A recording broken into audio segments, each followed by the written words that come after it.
অনেকে চায় না যে আমরা সবসময় ইস সেটটা ইউজ করি।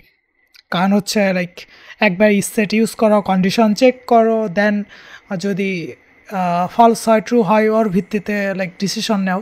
বাট এটাকে যদি আপনি চান যে শর্ট ফর্মে করার, ইস সেটেরও একটা লাইক অল্টারনেটিভ আছে যেটা হচ্ছে আরও শর্ট একটা ফর্ম অ্যান্ড ইফেক্টিভ ফর্ম, সেটা হচ্ছে লাইক নাল কলেস্কিং অপারেটরটা ইউজ করা। এটা কি? এটা আপনার একটা অপারেটর লাইক আপনার যে টার্নারি অপারেটর ছিল একটা সিঙ্গেল কোয়েশ্চেন মার্ক, বাট এখানে কি হয় আমরা ডাবল কোয়েশ্চেন মার্ক দিয়ে নাল কলেস্কিং অপারেটরটা করি। সো এই নাল কলেস্কিংয়ের দুইটা পার্ট হয়, লাইক হচ্ছে মানে দুইটা সেক্টরে ভাগ হয়।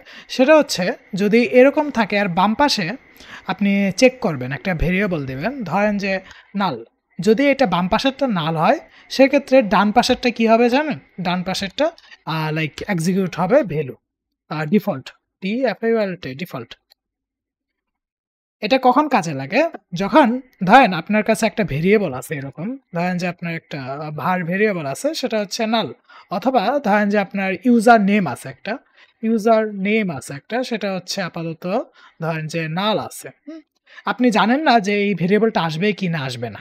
যদি এই ভেরিয়েবলটা থাকে তো এই ভেরিয়েবলটা শো করবে, এলস আপনার লাইক ডিফল্ট একটা কিছু দিয়ে দিবেন।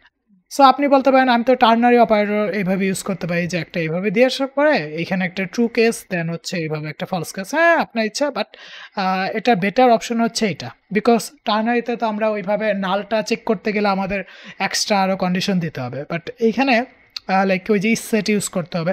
সো আপনি যদি ইস সেটটা ইউজ না করতে চান সেক্ষেত্রে এটা ইউজ করতে পারেন। ধরেন যে আমি একো দিয়ে দিচ্ছি ডলার ইউজার নেম, নেম, ওকে গেস্ট। এখন ডিরেক্টলি গেস্ট চলে আসবে আউটপুট। কেন? কারণ হচ্ছে লাইক আমাদের ওইটা নাল রয়েছে, এই যে দেখছেন? আমার এখানে কিন্তু ইস সেটটা ইউজ করতে হলো না। অ্যান্ড এটা যদি আমি কোনো অন্য কিছু দিয়ে দেই লাইক ধরেন যে পান্ডা, এই যে দেখেন পান্ডাটা চলে আসছে, দারুণ না?